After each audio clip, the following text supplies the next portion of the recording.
So I just flew in from Rio, and boy are my arms tired. Because I was holding a camera the whole time. Vlogging is difficult.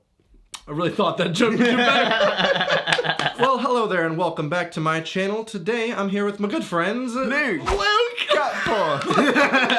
Luke hails from England. I hail from the US. You know what time it is. It's the British vs. American. Today, we're talking about humor.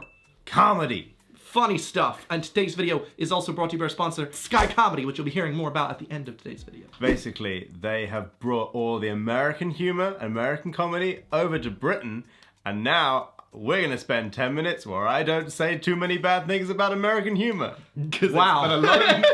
I enjoy American comedy quite a lot. Yeah. The main thing you see on the internet is that American comedy is easier or like slapstick. Sure. But I disagree a lot. I think that's the surface level. Yeah, that's like, very stereotypical Sure. what people say. Yeah. But if you think about Mr. Bean, he's very British and very slapstick, okay? Mr. Bean is like the most He's perfect iconic. thing. Yes, It's yeah. so good. British comedy is, I think, personally more subtle. British comedy, I think, is like a mirror. Things like The Office, for example, or like Blackadder. They're taking stereotypes that are in British culture. Like, for example, The Office, you've got like the boss who's like a bit of a idiot, a little bit mean, but also deep down secretly really insecure. And it's showing a mirror of going, you're one of these, and all the other people who you think are the way they are actually have a whole other side to them as well. And I think that's really lovely. Because I know a lot of American shows that I very much appreciate the comedy for are very similar to that. Right. But the one thing that does unite a lot of them, which does come at a stereotype, but I do think is true, is we really enjoy that character that is downtrodden and wins. We have the opposite. We very much like that American dream character, and like Sure. in Parks and Recreation specifically, you have one character who's working in a very boring environment, similar to like the UK office. Yeah. Bureaucracy. She works in a small town Parks and Recreation department in the government. Yeah. She really loves her job. Everyone else hates the job. Yeah. And her job is to power through and be the best. Yes. And you're like, you can do it, Leslie. Nope. Yeah, you guys very much like to be sold the idea that like, if you work really hard, you definitely will get the thing that you want. Even though that might not actually hold out with the statistics, I don't know. Whereas Britain, we absolutely love like things failing and like everything going wrong and like complete comedy of errors and everything's awful and like the idiot stays an idiot and never learns. And then we're like, yeah, that's what life's like, and it's so much fun. When Hot Fuzz came out, I was very American at the time. And I don't think that really affects this much, except that I remember not being able to get much. I watched the whole thing and was kind of like, oh, I get it, but it wasn't really that funny. Is that because it's like, is that a subtlety thing? I think it might have been a cultural divide. I don't know. And it is very subtle. There's so many really funny, subtle jokes of like, with the swan, or with the, like there's, that I didn't pick up until the second or the third time. I feel like maybe that's because you are, when we're watching something like Hot Fuzz, which is, by the way, a very British comedy, Simon Pegg. Yeah, one of my favorite films of all time. We are seeing stereotypes. We're seeing like things that are in British culture, people you would encounter in the British world. So we see them and we see through the kind of mask they're trying to put up. Whereas because you haven't grown up here, I think you're seeing them and taking them at face value and being like, yeah, absolutely. And we're like, no, not at all. So like, for example, Hot Fuzz starts out with like the best police officer being sent away to a different part of the country because he's making everybody else look bad. Yeah. He's made so good that everyone else looks like a rubbish cop that they want to get rid of him. And we're like, yeah, that kind of that would happen in like a British workplace. In the US, he would just be fired so they could hire someone that doesn't get paid as much. Was that a joke that works or no? I think personally that in British comedy, we have a bit more of like... leeway? No. I think we very much make comedy about what life is actually like.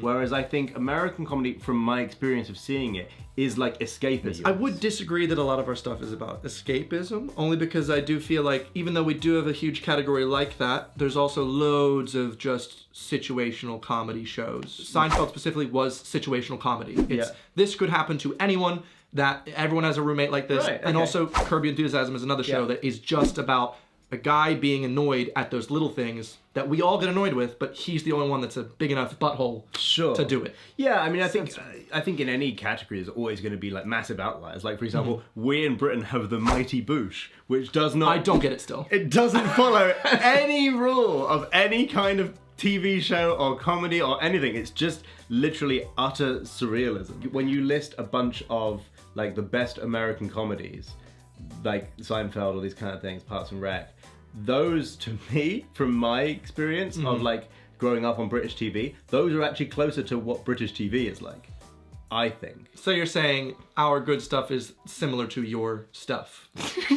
That's a bit conceited, sir. Maybe I just love Britain. I find that like British people are more easily able to make fun of each other without saying it's a joke. So if I was like, if it was like a really... sarcastically. Yeah, if it was a really bad day out and I went, oh, beautiful weather, isn't it?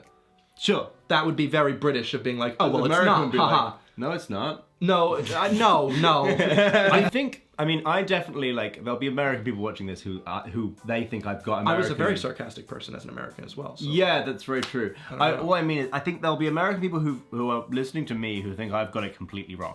I'm very much basing my understanding of what I would call American comedy on when we've had a hit show in Britain and the American version of it has come out and it's nothing like the British version, and so the difference to me when the American That's just a remake issue, I think. Is it a remake issue? Because I know that I personally do prefer the US Office. I know that's probably one that people are expecting to talk about a lot. Sure. But what's interesting about the US Office is the first season wasn't that great because they tried so hard to make it like the UK one. Oh, wow. And so Michael Scott, they had weird. him wear like a underfitting suit, so it was a bit tight and uncomfortable. His hair was slicked back to be like that gross type Because of boss. David Brent is like big and sweaty and because he was so gross as a character and he was like racist and misogynistic, nobody could really enjoy him as a character. And so what's interesting is for season 2, they completely stopped doing it like that. They made him look nice. They made him a nice character. They stopped making him this evil person and made him more like just a bit of an idiot. And so that works more for US that culture. to me is exactly the point. When you said no one really could understand or like him as a character, well, if that's a person that exists... Well, if it's a TV show that has to last, you don't want to... No one likes this. But so that's what I mean, is that The Office, I think, was like an absolute breakthrough of going, you know, people... This is before the internet. People didn't understand each other's lives as much. People didn't, like, talk outside of their social groups, like, that kind of thing. And so... The Office came along and people were working in offices and it picked like a bunch of people as like stereotypes of the office person. Yeah. And it goes like, even your like horrible, like rude, racist boss has like this actually really soft baby core inside that's it. in the US one as well. Is it? Okay, right. I think I've seen bits of it, not all of it. The saddest moments of the US Office are when Michael like will give an aside. I remember there's this one scene that really made me sad, involving him just saying, I'm hoping one day to have like 7 kids. Yeah. You know, I want a lot of kids so that way I can always have a friend. Yeah. And you're like, oh God, this man. Like, you feel so bad for him. Yeah. Like, you just want him to succeed in that American dream type way. To be fair, US Office has such a wonderful ending. It's beautiful. You've seen the ending? Yeah. I cried. Yeah. Beautiful. It's a good ending. So I haven't seen the ending of the UK one. I can't remember the ending of the UK one, actually. I've seen the first 3 episodes and it was so dry. I couldn't deal with it. Yeah. Dry humor. Where do your established, long-time, most famous comedians, where do they come from? Because a lot of ours come from, like, Oxford University. Really? Yeah. Stephen Fry, like, some of the guys from Monty Python, like, a lot of, like, I mean, these days, less so.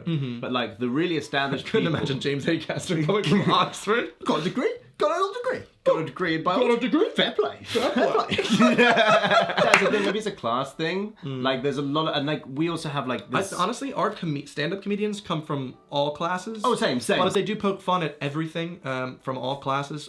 John Mulaney's one of my favorite. He's from Chicago. I wanted to specifically talk about Seinfeld because... One, it is one of my favorite all-time shows. I view it as so American that a lot of other countries don't get it. I find it is good because it's situational. But one thing, it does have a laugh track. Which are there any UK shows with laugh tracks? Not off the top of my head. I mean, I'm sure they exist, but like it's very much I think an American thing. By the way, when I say laugh track, I'm fairly certain Seinfeld isn't really a laugh track as much as it's filmed in front of a live studio audience. Sure. So it's not like ha ha ha ha. ha, it is a live audience. A laugh track. Yeah. It's a recording of laughter which triggers your brain to go, that was funny. Why aren't you finding it funny, you weirdo? But I never found the laugh tracks to like be it. as often. And it's not just like, hey guys, ha ha ha. It's at the well-written and times comedy parts. Yeah. Specifically, I wanted to talk about the show because the one character, George Costanza, is, in my opinion, that British comedy embodiment where he's just a guy that's down on his luck, everything goes wrong for him. So he's the straight guy. Not the straight guy as in the non-gay guy. In comedy, you have a person called the straight guy. So Michael in Arrested Development is the straight guy. That's Seinfeld. Yeah. George Costanza has this thing where just he can't get women, he lives with his parents, his job sucks, everything sucks for him. Yeah. And then Elaine is usually the opposite. And and Jerry's in the middle. A lot of the comedy that comes with Jerry is him dating these beautiful women. Yes. And then finding a small thing to be like, she has man hands! I can't date a girl with man hands! It's you. That's my voice. I mean, I'm sure it exists, but the idea of a writer's room is not part of British comedy. What?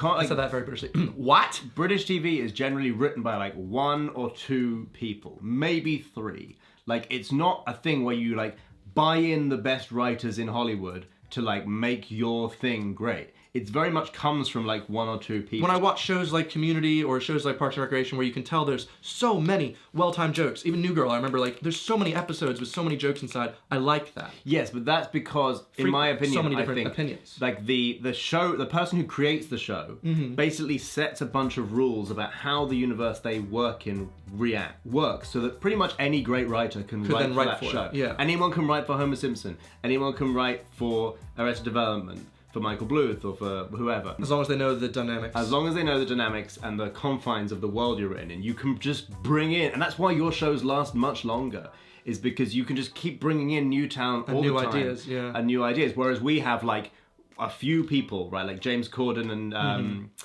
Did you like Gavin and Stacey? God, what's her name? Ruth Jones? Ruth Jones, of course. She's a wonderful, wonderful writer. And so yeah, they come out of a few people and they tell the story of how that person sees the world rather than like serving whatever the creator of the show has made. I guess that's weird to me because I thought that it was multiple people contributing to their ideas. It's probably a mixture of like there's less money because you guys have 300 million people whereas we have 70 million people. So there's less money, there's less TV channels. We have a slightly less commercial TV world than the Americas do. Yeah. True or false? Okay. 2 remakes of Gavin and Stacey were attempted in the US. I think that's true. It's false. There were 3. Oh! Genuinely, well 3 done attempts. to Ruth Jones specifically for the fact that she'll have made some money off of that though. The first one, which someone bought the rights for, they wrote some things and then went, nah. The second one, they then, went into production and they were like, no. The third one, the company got it, they produced the episodes, they were like, there were supposed to be 12. And then they were like, okay, we've got it down to 6 now, we like. And then they went, these are not going to be released. Oh, that's so And I sad. think that might be maybe because it just doesn't translate. Yeah, so instead of a person from Wales and a person from Essex, to make it American, they made it a person from New Jersey. Where you are from. And a person from South Carolina. So still East Coast both, but I don't know if that makes sense to you. I don't know what that means. Jersey is the Essex of the US, basically. Okay. And South Are Carolina. you from Essex then? Wow, Essex lad. That's right, going down to Las Vegas.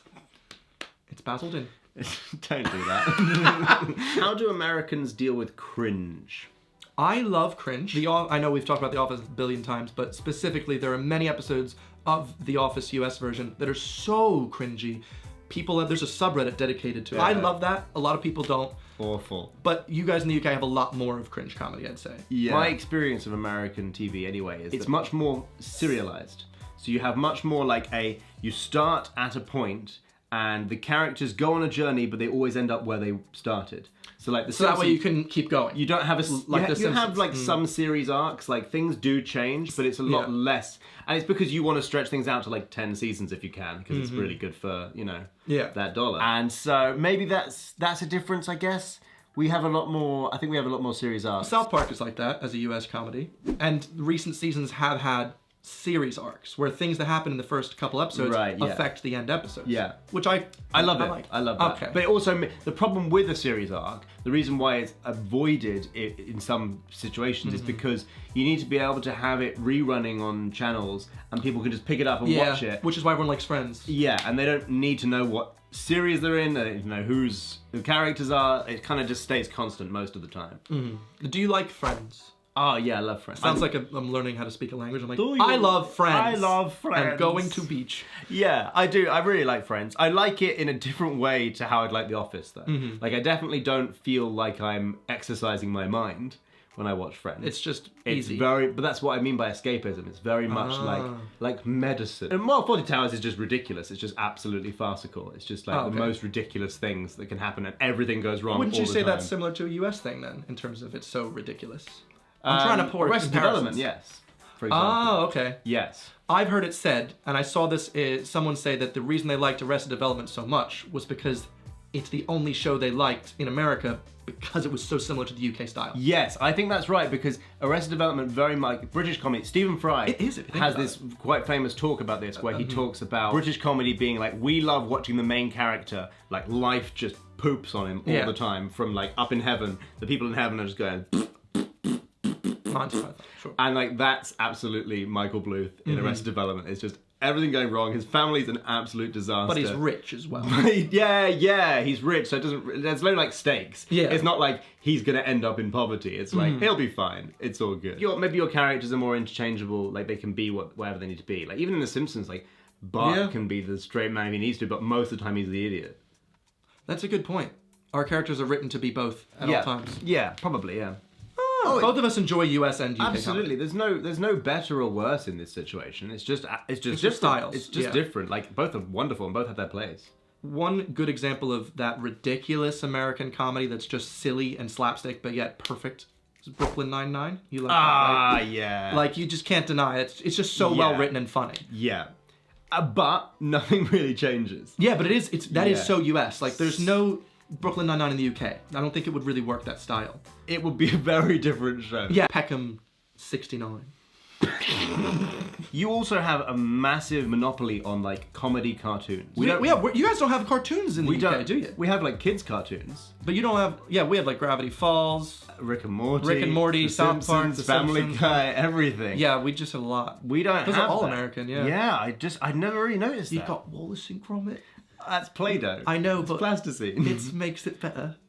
Does it? Does it make it better? What was in that cheese, Gromit? Oh, it's so perfect though. Love Island, does that have sound effects? I don't No, watch. just music. Okay. Imagine if it had sound effects. Like one of the girls like gets one of the guys excited. It's like boing. I know, because in the US we would have those. Oh, really? For reality, for reality TV, especially those types of things like Jersey Shore and stuff like that. It's going to have those like you go in the back room, talk to the camera. It's like I don't know what he was doing, and then they show like a black and white clip of what was happening with the sound effect. It's maybe not your comedy. Maybe you just have weird editors who are just like they need to know what's going on. We have a lot of good talk show hosts. Okay. A lot of good talk show hosts, but you guys have like 80 different panel shows. None of them make sense because competition doesn't really matter, which doesn't make sense in America. So we have like one or two of the like nightly shows that you're talking about. Like we have like the MASH report, that kind of thing. Yeah. Which is like the monologuing to camera about politics and stuff like that. But yeah, panel shows are absolutely in the way that you have like you get all the best comedians together, and then it's just like, of course, it's going to be funny. Sure. It's not fair. And it's very much like not having to think. Yeah. It's kind of churned out. It's like absolutely mass produced. So that's like our equivalent of like you guys is like Friends. I know that we have one show that is similar to that British style, which I don't want to say is British. I just want to say it's a panel show. It's just you guys are doing it really well, which is Whose Line Is It Anyway? Have you ever seen that? I love Whose Line Is It Anyway. It's one of my favorite shows as a kid, and it is for comedians doing improv. Yeah. And it's hilarious. Yeah.